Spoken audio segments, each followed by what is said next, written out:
Welcome back to Live, Laugh, Luke, and we've shipped Janet Hamnet off again, and we have got the one, the only, my bestie, Danny Miller. Woo! Thank you very much. Thank you. Hi, bestie. Hello, bestie. How are we? I'm all right. How are you? Very well, thank you. You've been busy. Yeah, well, in terms of, I'm guessing you mean children-wise. I'm in terms of children-wise. You've just had another one. I have, yeah. Little Vincent is nearly 3 weeks old now, which just seems crazy to think of. But That's cute. Yeah. How's that been between? Because obviously you've got 3 kids, like all under the age of 4. Yes. You need a fucking medal. Yeah. Well, yeah. Either that or a contraception. But one of the two. I can give you the snip if you want. Thanks. I'll be all right. I'll get back to you on that. But thank you. Do you know what? It's the best thing in the world. I think anybody that, like, I was only saying this the other day, that people say to you, it's the best thing. You'll never know the feelings, and it's true. You can't really describe the feeling of it. And then another one comes, you think, how can I love that one as much as this one? And you just do, and it's just amazing. But he's just slotted into the crazy life that we lead, and he's amazing. Oh, I love that. I'm just thinking to myself, would I ever be the same? Like, because I'm like that with like pets and stuff. And then my friends have been having kids, and as soon as they scream, I'm like, See you in a bit. fuck off. Okay, well, all that. Do you know what I mean? Yeah, I do know what you mean. It's just the yeah. thought of like, when a kid's screaming, I'm just like, no. But obviously, it's different when you have your own, innit? Well, it is, yeah, because the yours and the you need to sort their crying out type thing. But I'm the same though. I've never got used to that sort of sound of a baby being in discomfort and screaming. I think it's worse because it's yours, and You want to try and help as much as possible. And Steph is like, everybody says she's the best mum ever, but she really is, as far as I'm concerned, the best mum for my children anyway, because we're just so proactive and there's nothing she can't do. She wakes up in the morning, the first thought is, what can I do with the kids to help them, to make them grow and stuff. But she's so good at settling in all of them, whereas I've got sort of a patience span really of like sort of 10 minutes of crying, and then it starts to become like torture. And I think that's the reason half these, camps or whatever, where they put the headphones on screen, because it's such an awful noise to listen to. So I have got zero patience. So I think I'm very similar to you. So if it's, I don't know, even in like say traffic or someone cuts me up, I can go from 0 to 100 in a second. So I don't know how people deal with kids, because I did a teaching degree. Right. I did a teaching degree. I taught for a year, and then I went, no. Really? Well, that was the kids that did that for you, though. The GCSE boys who took drama for a piss take. Oh, okay. Yeah, well, that wouldn't go down well with me either. No. It's very serious. It's very serious. Yeah. The performing arts. Yeah. 100%. I want to go on to the live section of Live, Laugh, Luke, and I want to talk about Albert's bookshelf. Yes. Just a bit of in there, I've been part of Albert's bookshelf. A massive part of it, by the way. Thank you. So for whoever doesn't know what Albert's bookshelf is, just explain what it is. Well, it's very simple. It's a podcast format, but effectively we just sort of read what originally was supposed to be just children's stories, and then we've kind of started progressing into sort of like bedtime type stories. And what it is we always thought, me and Nigel, who I run it with, it was an idea very quickly about sort of me not being able to be there for bedtime because I was going back to Emmerdale, and I wanted to have Albert have me read the stories to him, which is kind of backfired now because he's so bored of my voice. He wants to listen to everybody else on Spotify bar me, which is fine. But it's not, but it's for, yes. Tune in, Albert. Okay, yeah. No, actually don't. Actually, yeah, don't. No, please don't. don't. A lot. But yeah, it was just a way of me kind of still connecting with him, but then my friend Nigel I did with it, he just sort of said, these are so good. I was like, thanks. So he said, let's put them out there. So we just kind of put a few out there. People started loving them, and now we had a little bit of sort of music to them to sort of chill them out. And the angle that we sort of sell it on, if you like, is that, every parent needs good 10 minutes just to, tidy up before bed. So why not put the kid down somewhere nice and comfy, let them sort of use their imagination. If you've got the book, read along with the book. If they don't, then just shut your eyes, shut up, and listen to the story, and I tell it fantastically well. So it's always great to. Can I just say, yes, Danny is amazing at voice acting. I'm not even kidding. When it started, he went, "Hello, I am," and I went, oh my God, like, I feel really nervous. I was like, I didn't know how to act. I was like, Luke Pullall on them GCSE drama that you've not done in ages, because this voice just came out of nowhere. Yeah. And I said to you, I was like, halfway through, I was like, Danny, like, you're really, really good. Well, that was it. I mean, yeah, thank you, I'll take it. But it was a conscious thing of just going, I've got a fairly, I'm told I've got a fairly broad northern accent, so me sitting down reading The Gruffalo, you know, in that accent might not have the same effect as putting on a bit of an accent, a bit more of an RP thing, which again I had to lean on my acting experience, but sort of going, you know, a mouse took a stroll through the deep dark wood doesn't have the same effect as the mouse took a stroll through the deep dark wood. And then, guys, and I did that. That was my voice. It's insane. And you said to me, "Goes, oh, we just want you to be." Was it a teacher? No, so I remember because it was our most downloaded book, which was the girl, the bear in the magic shoes, and I think you played. You weren't. I think were you the bear? Either way, you were. Great. I was the bear. Yeah. I was the bear. You were the bear. Yeah. I was the bear. Yeah. And then I had to put this voice on. Don't ask me to do the voice because I cannot remember. I think it was like some sort of high pitched thing. And I can remember reading it with Danny, and it started. He was like, "Right, we're going to start now," and he was like, "Hello and welcome back to Albert." And I went, "Oh fucking hell, this is a real deal. This is it. Like this is like we're not pissing about. Like we're actually reading a story." And I can remember being like, "Hello," but no, Danny, you are such a good actor in general. Really, to be fair, I've always been a big fan. Speaking of acting. I want to talk a bit about Emmerdale. Yes. So, can you remember your audition process for Emmerdale? Yeah, I can, because because you were young, weren't you? Well, I was in Fallaraki, so I was 17. Fallaraki? Yeah. Okay. On a piss up? Oh, yeah, but 17, but, if you ask any of the barmen there, I was 18. I proved it. Oh, absolutely. With telling my date. Not bringing a po-po here, don't worry. God. No, I was there. I auditioned for it, and my agent sort of said, I must have done, I'm not joking when I say this, everybody says it, but genuinely must have done into the 30s of auditions of no, and nobody likes rejection that many times, and keep putting yourself forward and going, hi, yeah, what do you want me to do with the character? For Emmerdale? No, just in general. So I remember doing a Starburst advert. I thought it was a wind up because I had to, again, I was sort of 16, having to sort of bend over in front of this casting director, which now looking back on it sounds... Well, it sounds like, he probably should be investigated. Sounds like a Saturday night for me. Yeah, well, it's the casting director thing. There was camera. Maybe it was actually. There was a camera there. There was audio being recorded. But even still, there was, it was just, there were so many weird auditions that I thought, I've had enough for this.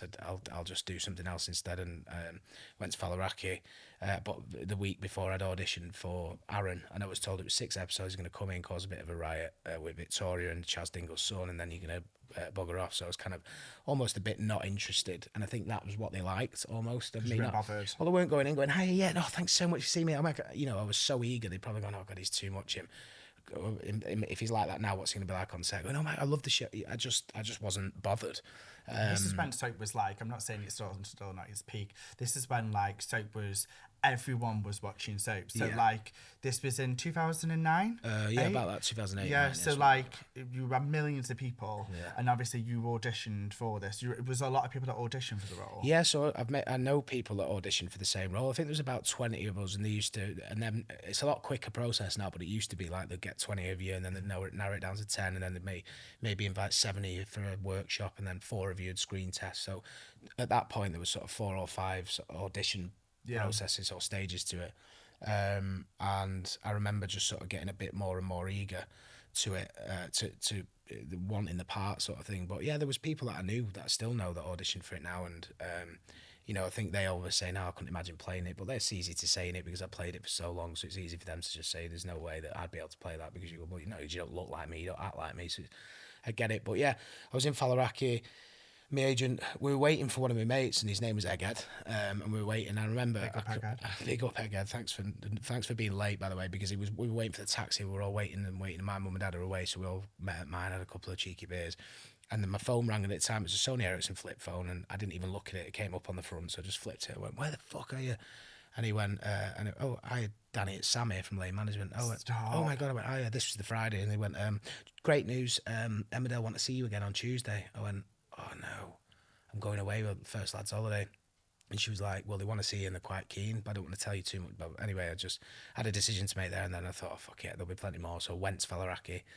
So you actually said, "Well, I'm not." I'm just gonna go. Well, originally, and then the story gets even weirder because one of my best mates, Aaron, was sat down and said to me, What the fucking Twilight is going on with this? I know, innit? But he just went, well, you being and he's like kind of the tough one of the group, but he sat me down and went, you're being a fucking idiot. Why are you still here? You need to get. So he paid for my flight home because it was the days where you couldn't just go on, flight, Skyscanner, whatever it's called. You had to go to a travel agent and book it. Yeah. So he gave me the money, booked the flight, went back. I remember sat on the plane with this 2 elderly couple and they're like, oh, are you travelling on your own? I told them I'm going back for a recall for Emmerdale.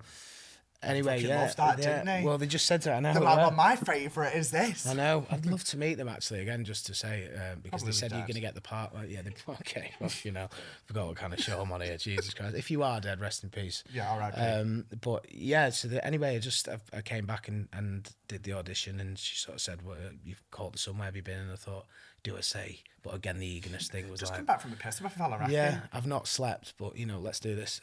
It was just one of them things that, anyway, yeah, I ended up coming back for another audition, and then apparently from sort of that second audition where I came back in Fallaraki, Faye, the casting director, said it was always you from that second audition. So I was like, what a great decision. Did you ever speak to Aaron after and be like... I'm still best mates with him now, yeah. Still best mates with him. Did you ever say to him, fucking hell, if it wasn't for you? No, I don't like to give him too much credit. No. Because I mean, you have to keep him grounded. Yeah, absolutely. Yeah. You're a twat, but thanks and can I have the money back for the flight? No, can you go away? Yeah, just fucking stop messaging me. Yeah, I know. Literally. It's block him on all accounts. Go away.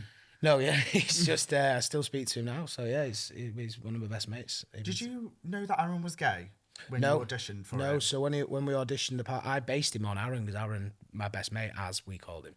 Oh, we call him. He's not dead. Thank God. The couple. I know, yeah, him and Aaron, Jesus Christ. 3 people down now. Fucking hell, I know. Maybe it's me. I've not thought that. Maybe I'm just the well, I hope bad aura. No, I hope not, because you just sat next because you've had a really bad day. So I've had a really bad day, so oh please. my God, please, let's not stop talking about it. Yeah, let's not talk about it. Go on.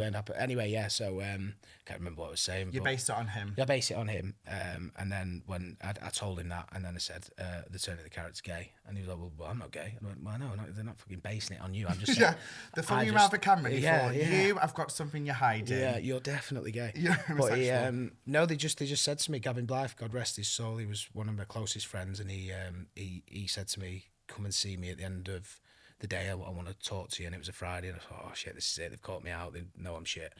And Mark Charnock, who plays Marlon, said to me, oh, what, to turn you gay? And I went, no, I just can't see it. There's no way. Because back in these days, that was like 2008, 2009, so it was still on the cusp of like sort of people kind of turning the nose, do you know what I mean? Yeah. And he said to this day, I'm not going to do this storyline with anybody else. If you don't want to do it, we won't do it. But I think we need to educate the world, the country. I mean, we get repeat fees from Sweden, so that's probably about as far as it goes. But let's educate England. We got the Swedes. Let's at least educate England. So the idea was that this tough, chavvy lad was just happened to be gay, and he said, I want to break down the stereotypes of somebody sort of flouncing him with a pink dress on, and that means the gay. Let's just get rid of the stereotypes and keep him hard as fuck. He's he's just angry at the world because he doesn't think he'll be accepted into his family if he's gay. So, and ever since then, I've seen so many storylines on soap, on dramas, on films and stuff that are so sort of close to it that I'm not saying we set the trend by any means, but it was the first sort of soap character to come out and have such a big impact on people's life. I get stuff now, people going... honestly, I'm not even saying it. It impacted me. Did it really? I've never spoke to you about this. No. So when it was about in 2008, 2009, I can remember I came out in like 2011. I can remember watching it. I can remember watching you. It was in Emmerdale, and I don't know if it was your first kiss or... I don't know, you were fighting with someone. This is what I can vaguely remember. You were fighting with someone and suddenly you started kissing. I don't know when it was, whatever. And I can remember watching it. I remember thinking to myself, oh my God, this character is actually this straight acting, manly guy. And he's just, I can remember thinking to myself, he's dealing with demons like every gay person's dealing with, like I was dealing with because I wasn't out at this point. I can remember saying, God, if it's all right for him. Really? Wow. Honestly, I'm not even saying to blow smoke with your ass. No. But like, I literally was just like, oh my God, this character Aaron is like this straight acting guy.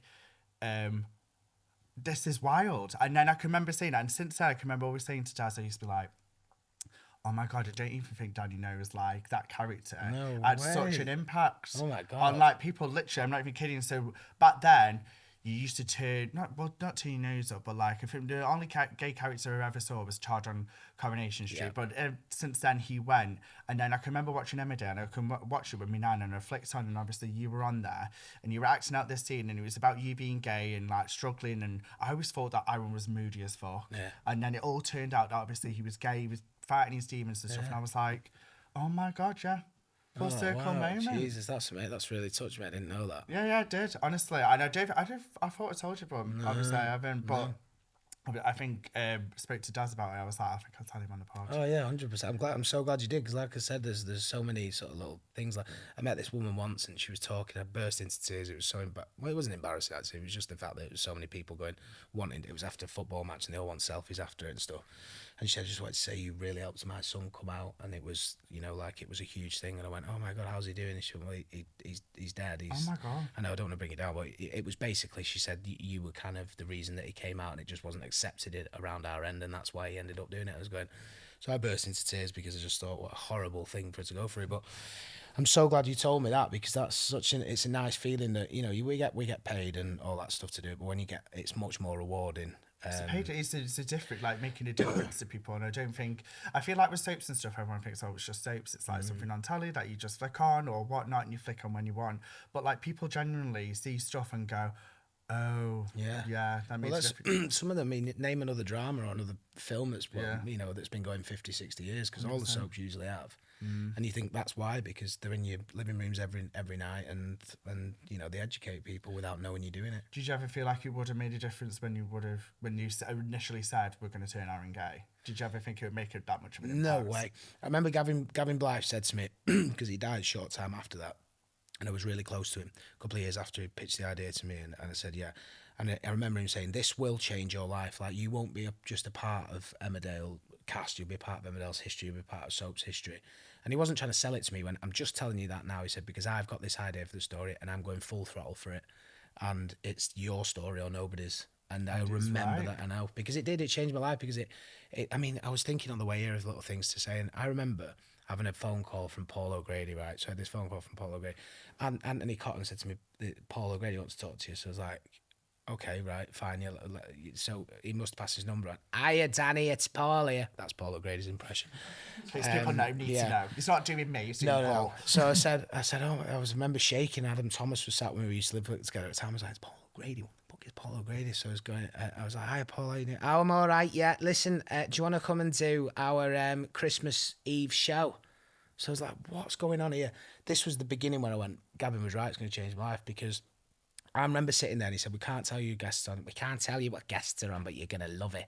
So I went, okay, fine. So we sat in the green room and David Hay walks in, right? So David Hay at the time, think of him what you will. I really want you to do that voice as well, because I feel like you're a voice actor now. You've got to do David Hay. Oh, no, I couldn't do that. I wouldn't dare do that. It's massive. You don't want to get punched. Well, absolutely. But because that's half of the story was he walked in and I was like, oh my God, he was massive. And he was like the Tyson Fury of the boxing world at the time. So anyway, I met him and I was like, oh my God. And then they went, right, you'll see the other guests on the couch. So I was like, you're not going to tell me, we're not going to tell you, no. And I mean, bearing in mind, I brought my mum and dad with me and they were kind of like Paul O'Grady fans anyway. Sat on the couch, I came out first, sat down. And then he goes, right, Danny, we're going to talk to you later. But up next, we got our next guest. Put your hands together, ladies and gentlemen, Priscilla Black. So Priscilla Black comes out and I'm like, well, I know exactly. This is like fucking gay Christmas. Honestly, wait for the next one, right? Because then I went, because you can YouTube this as well. I look very skinny and ill, but I was fine. I was getting through it. I was suit and tie, looked fantastic. Anyway, then he goes, right, Stella, you stayed. Blah, blah, blah. David, how you come out? So we're sort of sat there, and I'm just sort of really skinny in between all these. He went, ladies and gentlemen, put your hands together for Bette Midler. And I went, and I thought it was a joke. And I turned around, so she walks down the stairs and she's like this queen of things. I've got goosebumps and I'm telling the story, it's awkward. But anyway, she walks down and my mum's a massive fan of her, so I looked straight at my mum and she went, my God, and I ended up saying like, oh, my mum's a huge fan of you. She's waving, she got a wave off Bette Midler. And then I just remember just sort of going, and cut there, well done everybody, brilliant. And I just remember going, I'm sat here with like 3 of the biggest stars at the time that I could think of. Yeah. And then just me from Emmerdale. And it was just a crazy, but that was the whole point to that was that I literally remember getting in the car, being a bit emotional about it because Gavin had gone by this point, and I remember thinking he was right. Like, like I couldn't think of another soap actor at the time that would go on a show and would hold their own I mean, I was like 19 or something, and I was dead cringy and trying to be funny, and I just thought, I should have just sort of stayed. I think they were all trailblazers at the time, and also I don't probably think that you probably thought it yourself, but even you just being there representing, there might be a guy that you didn't even know back at home, me and Stoke-on-Trent, that have gone, oh my God, this guy, not saying that because obviously you play a gay character, playing this macho character, and probably these guys that have struggling have gone, oh my God, it's okay to feel. Well, I hope so, because that makes it all worthwhile. I've got a funny story about Cilla Black. Oh God. I once quit my job because Cilla Black died. Right. True story. No, I believe I never knew her. No. But I was so hungover, I woke up and found out that she died. I quit my job at Home Bargains. Oh no. Yeah. I don't really know what to do with that. What kind of reaction were you hoping for? I wasn't just saying it, but No. I know obviously you met her. Thought, maybe you know. Maybe I quit my job. Right. Yeah. Well, R.I.P. Cilla Black. And R.I.P. Home Bargains job, but But I fucking love Cilla Black, love Paul O'Grady, love everything it stood for, because it's just pure representation, as well as you probably relate, is like Northern talent. Yeah. Yeah, and he was big on that as well. He was massive on it. And even when he was, in the Lily days and stuff, and I remember saying to him, would you come to my charity do, just chancing my arm? You tell me when and where I'll be there. And he booked his own flight, own train ticket, own hotel room, came to my charity do. He was just honestly one of the nicest men I've ever met in this business. And he's sorely missed. Because he just randomly just texts, just hope you're okay. And you go, wonder what's made you think of me. And I know there'll be people going, I fucking know what he's thinking. He was nothing like that. No. There was nothing. There was not a bad bone in his body. Yeah. So, Best Actor, 2011, 2012, 2016. Downhill from there. Bit of a show off. Yeah. How'd you feel of them? Well, yeah, I mean... Very well deserved, by the way. Thank you. Thank God you said that. No, it was a Gavin thing, like the year before, he said he was so pissed off because he said, we haven't won anything. I know we haven't. They're not voting for us, and you should be. I was up for it the year before, and guy, I won't name his name. You could probably YouTube it if you're that arsed, but I won't name his name because it puts him in a bad light. But anyway, he stood up and said, cheers for this. And guess what soap he's on? Cheers for this. What? EastEnders. Well, I don't know, maybe. Hollyoaks. Yeah, there you Doctors. Go. There you go. They're all We'll mix it up. Anyway, he puts this up like, he goes, just another doorstop. Cheers. And walked off. And I remember going, what a bellend, because it wouldn't be. That'd be my pride and place in the downstairs toilet. Joking. That would be my pride and place. People do put it in there because that's when you normally accept awards in the toilet. Yeah. The amount of shampoo bottles I've been It's like, a good best talking point, isn't it? Academy Awards. Yeah. My There's mum still time. for this Tresemme. No, and I've always said to you, like, I've been in such an awe of your work, and even like when I was younger, even till now, like I sent you a message the other day. Yeah. Remember when I was filming you saying, "Wait," Yes. and you went, "Luke, what are you doing?" Oh no. And I was just like, "No, he's fucking great." Like when he comes on there, he used to say to me, I used to go, "I know him." Oh, really? I know him. My nan used to always go, I love him. Luke, I love him. You, So you've had a big year coming up this year. John and Robert returning. What can you tell me about your character and storyline this year? So obviously like John and Aaron are married, but Robert's come back into the fold, which is just really exciting because I've been asking him for many years to come back because he's a really good friend. He's great to work with. The audience love him. And love Robert. Yeah, everybody does, and I think when they're together, they're just two worlds of different people. Aaron's, he's nothing like Robert in terms of his manipulative kind of scheming side of things. He does on his own, and when together, they're just this sort of like ball of love and genuine feelings for one another and genuine soulmates. So that's. I genuinely think they are. They are absolutely. That's The always chemistry been the with note, yeah, and it's just we work very similar. We kind of enjoy a lot of the same things, and we find stuff in the scripts that works for each other. But I think the whole idea for the sort of short term, future, long term, I don't know. We never get told these things genuinely. Is just sort of like trying to bat off his real love for Robert because he'd already picked John, which happens to be his brother, his long lost brother, which sounds like a soap, really. Oh yeah, it is. Yeah, but no, these things are great though because these are what the script writers have to come up with. So you imagine going, what can we do next with them? And they have to come up with it. And a room full of opinions. They're so good. Yeah. The team at Emmerdale, at script writers, storylines, are so good at being able to come up with these. Did you ever take on advice? So say, for example, you go, well, no, I don't want to sleep with Kate.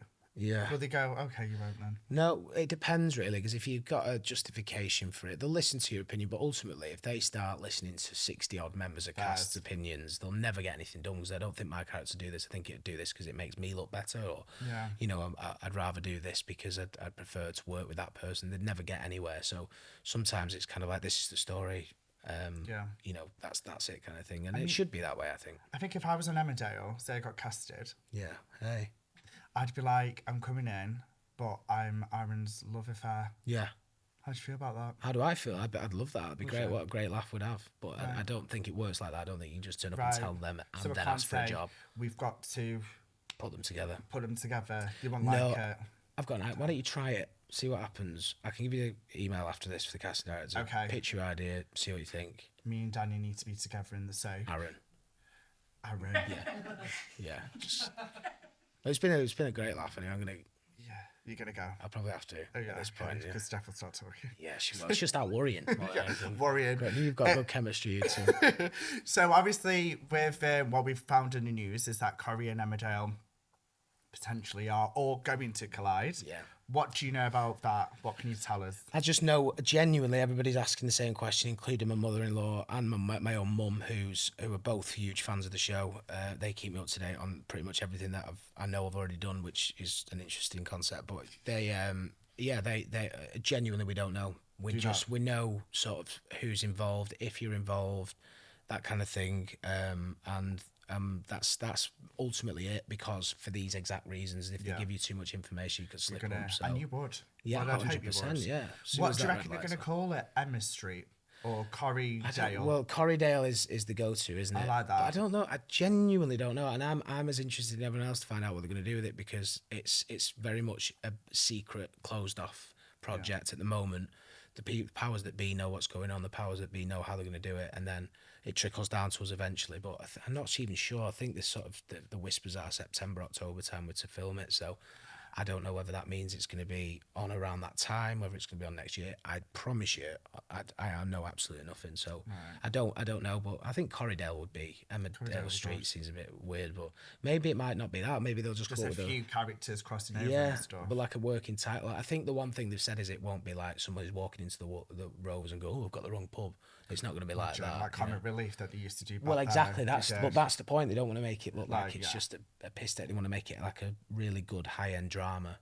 And I hope they do, because, you know, soap for me, it's changed my life. It's a massive part of my life, and it's navigated where I am today. You need to keep it fresh as well. So I think just by combining them both would be great. I do.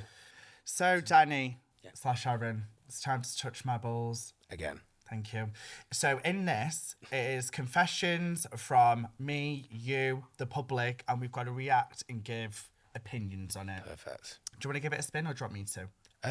I feel as though this could go horribly wrong. I can see visions of the mics dropping. I'll just do okay, all that. Look at that. That just fell out. How weird. There we go. Do you want to open it? Yeah, 100%. Which one's the ball? I get extremely clammy hands as well, so that's not. What do you want me to do with this? Do you want me to read it? Do you want to read it out? Yes. Do your best voice actor approach. I really want to be an actor. Oh. Didn't go to stage school. Okay. What would you recommend to someone starting? Don't bother. Well, because I've won Best Soap Actor for 3 years, I think it's best I, obviously. 100%, and you trained in GCSE drama. So, book a thingy to Fallaraki. Yeah. Then fly back and audition. Oh, right. That sounds like it can't work, can it? Maybe. No, go on. You give your advice. Best actor over there. What would you recommend someone start? I mean, it's such a boring answer, because I don't actually know, because it's such a different business now. Put it in Google and see what comes up. Why is everyone commenting like this? So Charlotte from Geordie Shore went, yes. How'd you get into reality? Dunno, just audition. Yeah. Then just go on Google. Okay, do you want me to I just didn't want to give you a boring answer. Do you want me to give you the answer? Give me an answer. So the answer would be if it was me, I would be proactively looking for casting directors, casting agencies within the North, because I'm from the North, and London is so shit. Well, it's busy. Busy. Not many people say hello to you. In are fact, it very freak big. out if you say morning. But It's so true. it's more that it's a bigger pond here in Manchester. There's a lot more accessibility to places like casting agencies who can start you doing maybe 1 or 2 episodes in a soap, in a little drama. I think over here it's instantly over here it's like another country. Down here But it's kind of it's like different. another country though, because like, and also down here you're competing with 10 times more people that you would do in the north. Yeah, and it's also the agencies. A lot of agencies might have 20 working really good actors that just don't want to know anyone starting out. So my advice would be start at the bottom and work your way up. Yeah, Don't know why that made me laugh, but yeah. I quite like it. Yeah, I bet you did. So, Mr. Miller, Yes. we're going to go on to the laugh section. Okay. This is called Danny Miller Storyline Spiller. Nice. Do you like that? I love that. I came up with myself, I think. Okay. So, I'm going to say some stuff in here that you've done on stage and film, and you've got to guess where it is. Okay. Yeah. Just in that in the country. Just guess. Okay. No, but as in what drama it is. Okay. So, you put a curse on someone. What character / show was this? I put a curse on someone. Correct. It wasn't me. Like, You it can't be put a curse on. because that's Well, I'm not. You're gonna have to give your final answer, Johnny. Right. Jamaica and Lightfields. Scott and Bailey. I think Supernatural in it, so it's got to be Lightfields. Is that your final answer? It'll have to be my final It's answer. actually Grange Hill. What? Yeah. So they said that you put like a traveller's curse on someone, Right. I think I just got pregnant. If that's a and you put a curse on them. right. Maybe I. Okay. I actually watched it on Maybe YouTube it's before more it that I came. coerced. You her were like into sat. having- You were sat. Not you. I don't know what's your character called. He was called Kyle. Kyle. So Kyle was sat like this. Yeah. And he was leaned over on the desk in school, and someone went, "Yeah, he's put a curse on them." Right. You can't remember that, No, I can't. right? But How long ago was I that? believe it. That was when I first started out. I was 15, so that was 20 years ago. So forgive me. I'll let you off. So this one, you went after someone on a campsite with a hook or hook, whatever you want to say. Hook. Oh god, this is awful, isn't it? You're doing fucking terribly. I know. The worst thing is if you ask me Emmerdale questions, I'm fucked. We've got a few here. Great. With a hook, I'll go for Jamaica in because that was you're smiling, so I'm right. No, you're actually wrong. It was called Cruel Summer. Oh, for God's sake, with a hook. Yeah, with a hook. Yeah, there was Hook. that was a film I did for 250 quid, and they sold it to Netflix, and I got nothing. So that's probably why I've forgotten that. We need this money. Yeah. So fucking get in touch with Yeah, our I've got 3 royalties. kids, you cheeky bastards. Which show did you say this on? Okay, this is just fucking horrendous. I'm going to do my best voice actor. Are you gonna do a Manc accent here? No. Nice. The address he gave, yeah. Oh, one sec. The address he gave to send the No, I'm not doing an accent. no, thank God. The address he gave to send a postal order to, and she is 100%. It was the last time she spoke to him. It was in Pebble Street. That has to be Scott and Bailey. Correct. Yes. I fucking loved you in that, by Did the you way. really? I did. I was a nervous wreck in that. But you've got like Suvan Jones, is it? Yeah. Leslie Sharp. Yeah. Fucking hell, where are these names coming Amelia, from? I know, yeah. Amelia Bullmore as You well. did really well in that. I don't agree. I think I was well edited. Every single day I woke up going, I am in the thick of it, and it's terrifying. I feel like you've got imposter syndrome. I do. So have I. But do. you've won 3. I don't feel like I should be here. Same. I did actually ask for Ryan Thomas. Oh my God. Why would you say no, that? If you sorry. don't cut that out, I'll be fucking fuming. I'm joking. Okay, so what show did you say this in? You better sort the wedding dress out. You will need it when I'm back. Is it me? Did you say it I to me? must have said it to you. Did you say it to me? Oh, I don't know. Emmerdale. Jamaican in. Jamaican in. Or just Jamaica in. Or that. Either one. Or either or. This last Oh, one. yes, I remember that now. Yeah. Do you remember it? Yeah, I do. You were yeah. quite young in that. Yeah, I was. I just left Emmerdale. I thought I was going to conquer the world, and everyone told me that, and I didn't. I went back and said, "Please, I'm sorry, can I come back?" But everyone does that. Yes. But then you came back, and now did. you're smashing it. So Yeah. there you go. Thank you. In what show did you assist someone in ending their own life? That I know that's Emmerdale. Who was that? Jackson. Correct. He got hit by a train. and then he was tetraplegic, which is from the neck down. He couldn't move, and I always admired him because have you ever tried to act without explaining? Go again. And I remember there was a couple of times we had to go again because we'd get to the end of this really long scene and you just go, just forget it. And you go, oh. Oh, I see what you mean. So yeah, just so it's had to really act like hard, this. yeah. And he had a hard job to do, but... I would like to be, if I was ever in a soap, to be hit by a car or something. Okay. And then I'm in the bed, in like a hospital bed, and I'm there for like 6 weeks because then I don't have to move a lot. Yeah, right. Well, I'm going to stop you right there because... Oh, God, okay. Well, let me be careful. In the past, when I've done things like that... Yeah. When I've been in hospital, you think that it's the worst thing in the world. People fuss over you if you accidentally nod off. It's terrifying. You wake up and there's cameras and sound all over you. Genuinely. Oh, do you actually fall asleep in there? Well, if you imagine if like I've been in a coma, there you go. This is in the show, and you just have to lie there, and the only thing you can do is shut your eyes because this doesn't work. Oh, I see what you mean. So you shut your eyes and then just eventually you kind of like nod off, and you just suddenly become like you're back in the room type thing. But it's not as easy as it looks. No, yeah, I do like lying down though. Yes. Yeah. Okay. Yeah. Okay, so we're gonna go into the section again of touch my balls. Right. Give it a spin. There we go. There you go, Danny. Okay. Best voice actor voice, please. Dog shit and nan. What? Is that a type? That's a different one, isn't it? Dog shit and nan. Oh no, one sec. Okay. Is it this one? These balls have been muddled up. Oh, here we go. You got it. Here we go. Use this Things one. you do for telly, eh? Sorry. No, don't apologise. Just all these balls. There we go. There you go. Okay, you ready? I just want you to touch my balls. That's why. Over and over again as well. It's very strange. Ready? Ready. Oh my God, it's an essay. Someone's taken their time for that. I appeared in an Oscar-winning movie and I had Helena Bonham Carter offer me a cup of tea. Because of who she is, I shit myself that much. I did a weird squeaky noise and turned away so fast. What do you think about that? Well, it says brackets Luke to do the noise. That's me.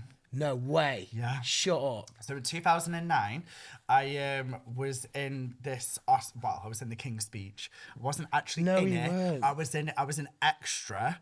So I was behind, and I was giving it fucking everything with this camera. I was just there, like I had to be like this, like because I was a factory worker, and I had to be like really poor.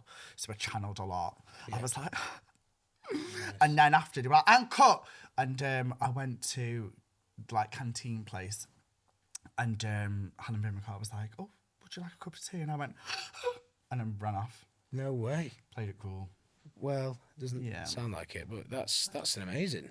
Yeah. Can you see you in the film? Have you seen? You can see me, but back then, obviously, I wore really thick glasses. I'd take the glasses off. So if you look at me, I'm actually like this a little bit. Oh, God. Which doesn't work. No, it doesn't. So, but to be fair, I was a factory worker from the 19-something or other. They're not going to have Vision Direct. They're not going to have Specsavers. I'm stood in the background like this with my lazy eye, and they're like, can you just... And I'm like, you're looking at me? Or you're looking at someone behind me? Awful. So, yeah. No way. That's so how maybe they cut because you were in shot. I like to believe that they actually wanted me in the film, and they thought, we'll just put it in the back. Well, let's go with that one. I'm sure you're in control of the edit. You can get rid of that bit. Wanted to win Best Supporting Actor for Academy Award for a handkerchief and looking at the camera with a lazy eye. Handkerchief. Okay. Oh God, yeah, I was really into it. Sounds it. Yeah, Emmerdale, if you are listening, I really want to be Aaron's love interest. It feels like it's just me that you want to. Do you want to just kiss me? Shall we? Do you want to? No. You shit yourself. What's up here? Do you know how many men I've actually kissed? More than women. No, so I was a player. We can kiss if you want to. Shall we? Yeah. Do it.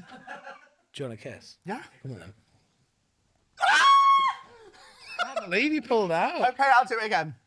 One sec. Say a really, really thingy line like, look, it's always been you. Okay. Okay.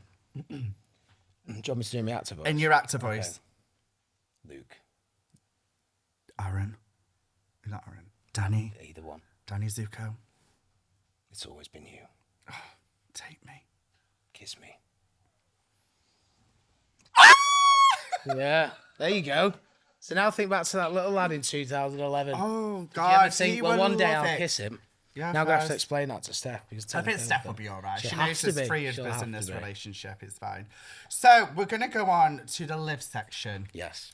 So, no, we're not. We're going to go on to the Luke section. I've been a bit flustered. Yeah, I got a bit clammy. Say it again. I got a bit clammy. Oh, clammy. So we're going to go to my favourite section, which is the Luke section. It's a bit more serious now. So you're obviously very open about, obviously, mental health. Yeah. And I know you've talked a bit before, and I've seen on your stories that you say that Steph is a big part of your journey in saving you. How is it that you deal so openly with mental health, especially being in, like, the public eye? I don't think it's a really good question because I don't think it is a case of dealing with it so well. I think everybody deals with it in their own way. Unfortunately, fortunately for me, my job is in the public eye, a bit like you, and it has been for many, many years.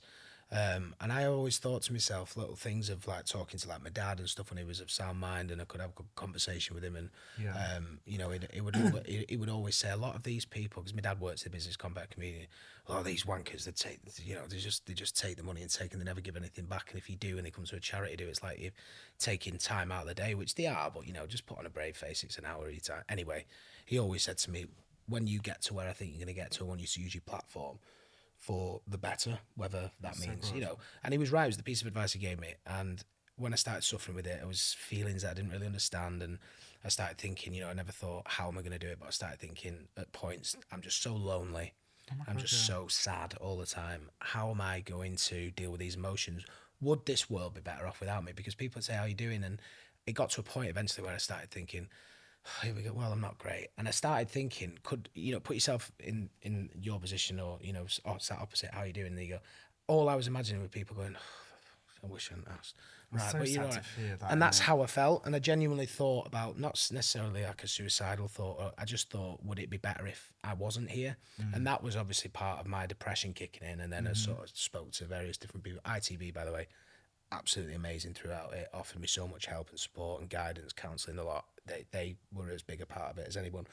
But I just started thinking there must be other people that work like that, because how can I sit with a great job, a great family? I've got my own house. I'm 21. I've got, you know, I could drive the car. I've always like, how can I feel depressed? And it was just genuinely like a hormone imbalance, which people don't realise that it doesn't matter what walk of life you come from. It can capture anybody. And some people know how to deal with it, or some people aren't afraid to ask for help. Some are. And my idea behind it was to say, the more I speak about it, the more I can go, look, I'm a macho man, or I like to think I'm, you know, I'm certainly of that sort of kind of personality, let's say. How can I sort of say to people it's okay to feel like that? Let's talk about it. And I like the saying behind it, but I get bored of it. It's okay not to be okay, because it feels like a slogan. It feels like something somebody just has come up with and gone, that'll work. So I've always been like talking about it. And the second question of, are you sure you're okay, is a very big thing, because you ask somebody, you're okay. You always say, do that, don't you? Yeah, you sure you're okay? Are you okay? Yeah, I'm fine. Yeah, because psychologically as well, people naturally kind of go, yeah, I'm fine. Yeah, I'm fine. You go, are you sure you're okay? They go, right, you're not. Come on, let's talk. Because otherwise, you go, no, honestly, I'm really well. Unless you know, you're just putting on a really brave face. So my idea was always to go, I'm just going to carry on talking about it until, you know, I don't think it'll ever go away. It's like one of those illnesses, isn't it? But, you know, if we can become better at talking about it, particularly for men, because we know it's the biggest killer, and it's gone even more now to like 45, I think, it's the biggest killer in the UK of men. It used to be 30, like 35 or 30, and you just think we're going to get to a stage where it's an everlasting hamster wheel of people just going round and round and going, it's almost becoming the norm that people take their own life. Let's try and do better. I feel like as well, because I'm working with a charity at the moment called Papyrus Charity, and they were telling me some figures and stuff about like suicide and suicide prevention, and we're saying that it's the biggest killer with young adults under the age of 35. Yeah, that's what, right, okay. Which is insane if you think about it. Because you think, obviously, there's loads of, I don't know, because you say people, I think people listening or people in general can always relate to someone's got some sort of mental health, regardless if it's stress, anxiety, depression. You have gone through something where you've gone, oh my God, I can't deal with this. How do I deal with it? How do I do it? I've been through it. I know it's how people deal with it. I think it's so important for people, especially you, especially people in the public light, to go, actually, I feel exactly like this, and it's absolutely normal. Because as well, people think on Instagram, this is the one thing that pisses me off. People look to Instagram and be like, oh my God, the life's perfect. Instagram does not exist. No. Instagram reality does not exist. No. Because the reality is, if you're at home, you've got screaming kids, or you're not sure, I don't know, all these problems having. If you look to Instagram to look for a reality, you're never going to find a reality. No, that's it's very always going to be, when people put stuff online, it's always an achievement or stuff that they're doing or stuff that they think is really fun. You're never going to see someone screaming or arguing or all that lot, because at the end of the day, that's not reality. Yeah, absolutely. And how do you cope with it then? Because obviously you're in the public eye, like you're in tabloids. Yeah. How do you cope with the pressures of that whilst dealing with, like, say, being on one of the biggest soaps? Yeah, well, it was a guy called Bill. That's as much as I'll say, who kind of helped change my life, but change my thought process, which was to talk to your brain. Sounds crazy, but it's a thing of kind of breaking it down, going, there's only a fair few people in this world, or in the world, that will know every single name of your muscle, ligament, bone, whatever it is within your body. They will only know it. But your brain knows where the pain is, but it can't tell you the name of it because you don't know it unless you've studied it. And he said, so effectively you're in control of your own brain. Because if I learn, what's that pain in the back of my calf? What's the real name for that? Well, your brain should know because it's attached. And he kind of goes, the best way to look at it is that you're in control of your brain, because if you found out what that's called, your brain will go, oh, store that, cheers. And it's talking to your brain and going, thanks for it, because you kind of go, well, if I cross that busy road now and I don't look and I just chance it, chances are you're probably going to get hit by a car or hit by a bus or whatever. So eventually you go, I'll use the lights. Thanks for that, brain. And it just suddenly makes you kind of go, once you almost talk to yourself effectively, but talk to your brain, I kind of find my thoughts going, oh, that was a dark thought. Thanks for that. I'll put that in the back of the mind. We don't need that. Yeah. That's all good. I get that as well. I really suffer with anxiety. Right. So mine is, I have massive imposter syndrome. Yeah. And I overthink everything. So with certain things with me, I can go, well, I don't know why you've got that, because you don't deserve it. That's what I think in my head. And then in my head, I have to go to myself in the mirror and go, you do deserve it. You're supposed to be doing it. Yeah. This is what's led you to this path.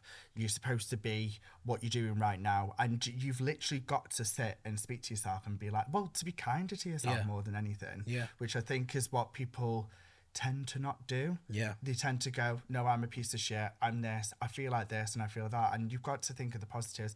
Like today, I've had a horrendous day, but you're lucky to be alive today. Yeah. Do you know what I mean? You're lucky that you've got your family today.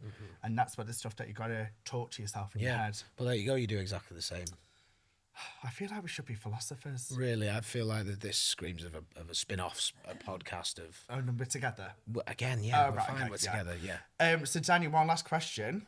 Obviously, I think you're a fantastic actor, not just blowing smoke up your arse. Thank you. I really rate you. Where do you see yourself in like 10 years, would you say? Really quick and boring answer is, so long as I'm happy in 10 years, I really don't care where I am, as long as I'm surrounded by my family, because they're the ones that saved my life, quite literally. But also it made me want to be a better person. It made me want to go out to work every day. So long as I'm surrounded by them, I really don't care, preferably in a house. I don't want to be, to be fair, we sold our house and lived in a caravan. I was just telling you, in Abergele for 6 months, and it was the happiest time of our life. Even though you could throw a little anything from here to there, and that'd be the bedroom kind of thing. And I think it goes back to saying that it doesn't. So long as you are around people, there's a lot of misery and depression and poverty, even in our country.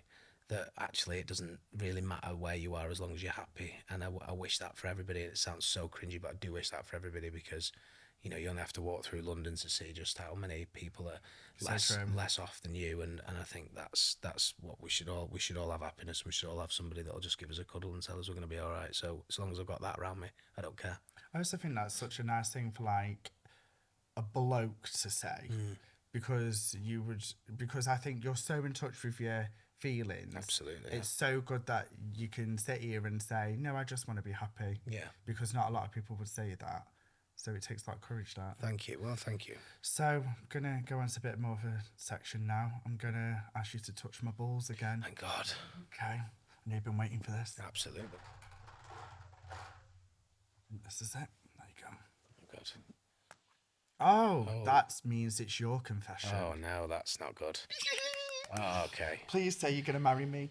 Yes, that was my confession, nice and easy, and then we can all go home. Yes. No, Live in a caravan. I was thinking on the way down, so I'll tell the story really quickly, because I know we're strapped for time. But my confession, because I had already thought of a fair few, and I thought, oh, just sack it, I'll just go for this and just hope nobody sacks me of any jobs I worked at. So I do a little impression of a character within another soap called Kevin Webster. Oh, yeah.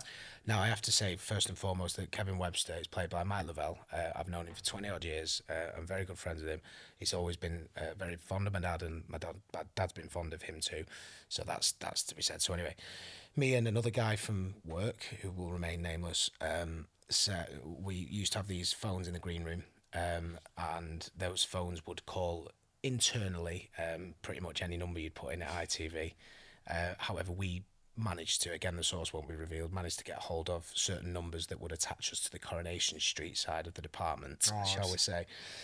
So we started off having a bit of a laugh, and I've rung one department on the number, picked up straight away.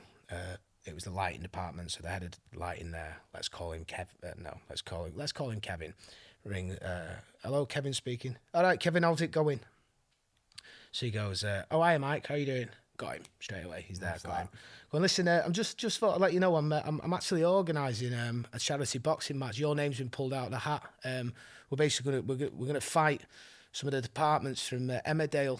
So your name's come out of the hat, mate. You're fighting first. So what you're talking about? It's like, listen, don't worry about it. You're fighting Head of Makeup. She's 61. She's 5'2". It's a fucking no-brainer. You'll win it. All right, mate. See you later. Put the phone down. So in my mind, I'm just messing around. Second one is got hold of the Corrie Green Room. Thought brilliant. So a cast member answers, again remains nameless. Hello, hiya. How's it going? All right. Oh, hi Mike, how you doing? Got him again, straight in there. I was like, perfect. Yeah, I'm all right. Listen, I'm just double checking. You tell me the temperature of the aircon there in the green room. What? You just tell us, will you?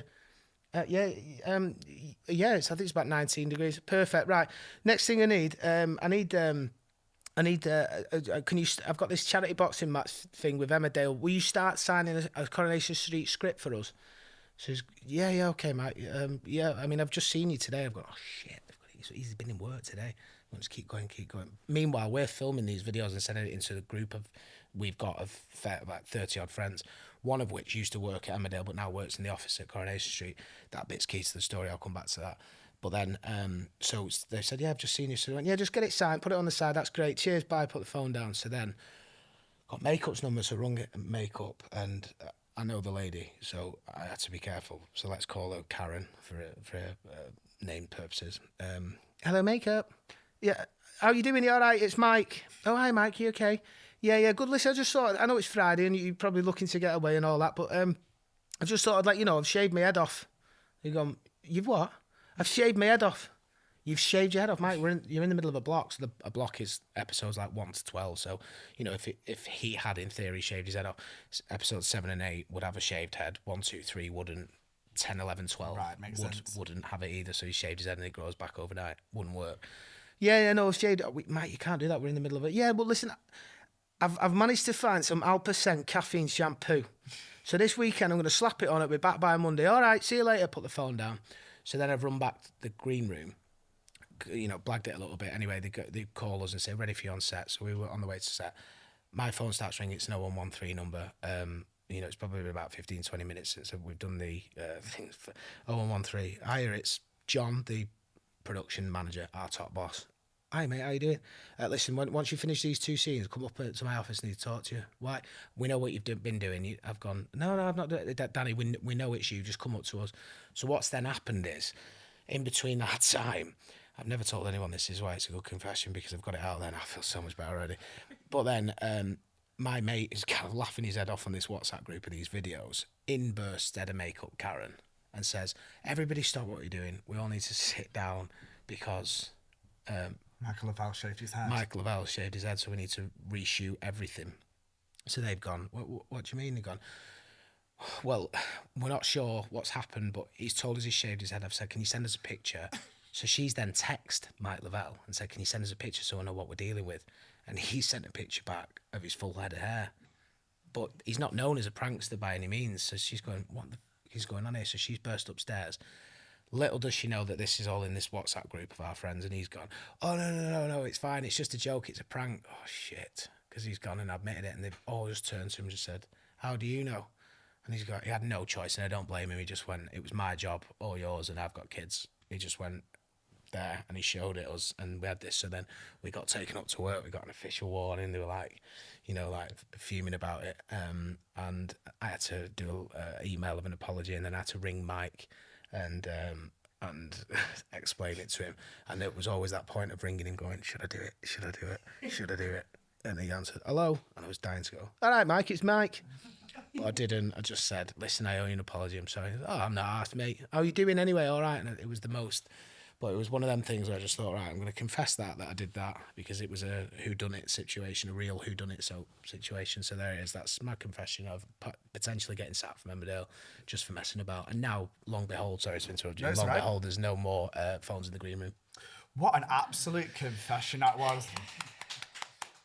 Let's hope you don't get sacked. No, yeah, that'd be great. I'll just text you on the train on the way home and say, because if you do it for Rita, I could step in for Rita. Do you think? Because of the hair. Yes. Or Chesney. Oh, right. So. No, I'm not joking. Yeah, I like Chesney. Yeah, I like Rita as well. Okay. Yeah. So that's all we've got time for, Danny. Gutted. Everyone keeps saying that. Yeah. Must be doing a good job then. Just like London.